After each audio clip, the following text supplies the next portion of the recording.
Assalamualaikum warahmatullahi wabarakatuh. Selamat pagi semuanya. Salam semangat untuk kita semua. Semoga kita semua selalu sehat dan selalu dalam lindungan Allah Subhanahu wa taala. Pada video pembelajaran bahasa Indonesia hari ini, kita akan sama-sama membahas dan mempelajari materi mengenai teks hikayat. Sebelumnya, kalian sudah pernah tahu belum teks hikayat itu seperti apa sih dan bagaimana sih cara membuatnya? Nah, sekarang kita akan mempelajarinya dan membahasnya bersama-sama. Berikut penjelasannya. Nah, teks hikayat ini adalah kompetensi dasar atau KD 3.7 yang dimana materi ini mendeskripsikan nilai-nilai yang terkandung dalam cerita rakyat atau hikayat baik lisan maupun tulis.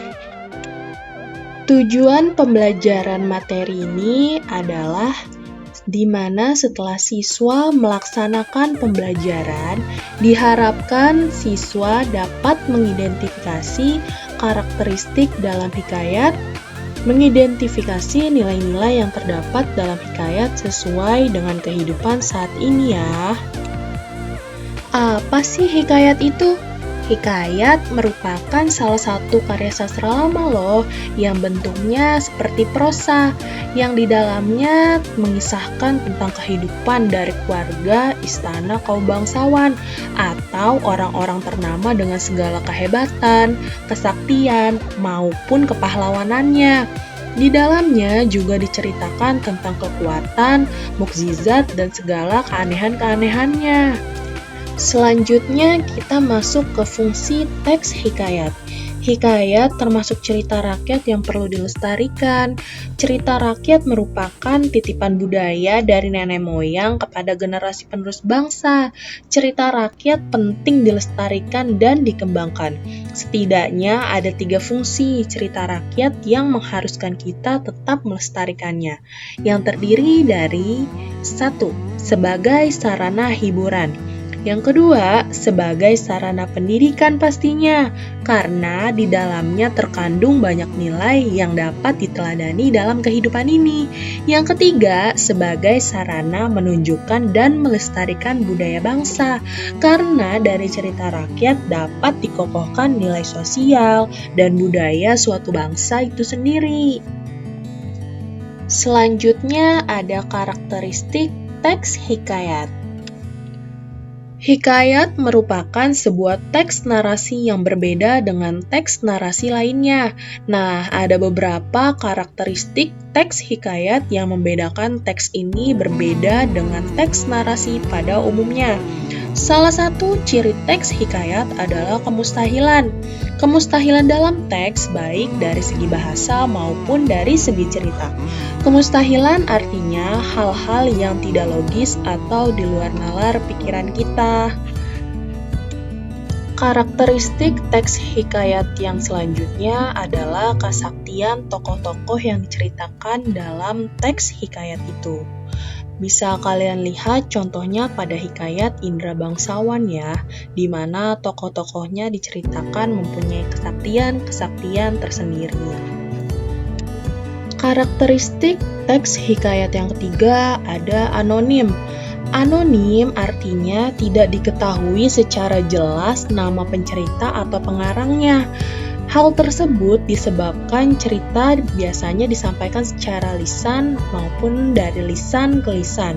Bahkan dahulu kala masyarakat mempercayai bahwa cerita yang disampaikan adalah nyata dan tidak ada yang sengaja mengarangnya. Karakteristik teks hikayat yang selanjutnya adalah istana sentris. Hikayat sering sekali bertemakan atau berlatarkan kerajaan yang dimana menceritakan kisah raja atau putri raja. Nah, di dalam cerita hikayat itu berlatarkan atau bertempatkan negeri-negeri yang dipimpin oleh raja-raja dan istana-istana dalam suatu kerajaan. Kalian bisa melihat contoh teks hikayat Bayan Budiman, lalu kalian bisa identifikasi karakteristik teks hikayat tersebut ya. Dalam karakteristik teks hikayat yang terakhir menggunakan alur campuran. Alur campuran merupakan jalan cerita yang berisi mengenai masa lalu dan masa yang akan datang. Selanjutnya ada unsur-unsur yang membangun teks hikayat. Unsur-unsur yang terdapat dalam hikayat sebenarnya tidak jauh berbeda dengan jenis prosa lama lainnya.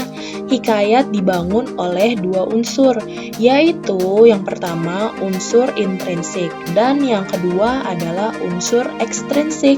Unsur intrinsik dalam hikayat adalah unsur yang membangun cerita tersebut dari dalam, sedangkan unsur ekstrinsik adalah unsur yang membangun cerita tersebut dari luar.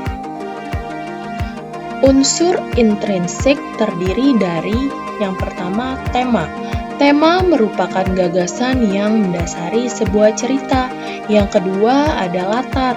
Latar merupakan tempat, waktu, suasana yang tergambar dalam suatu cerita.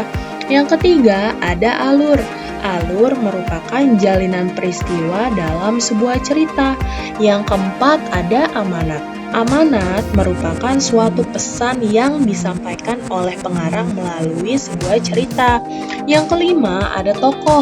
Tokoh merupakan pemeran di dalam cerita itu sendiri.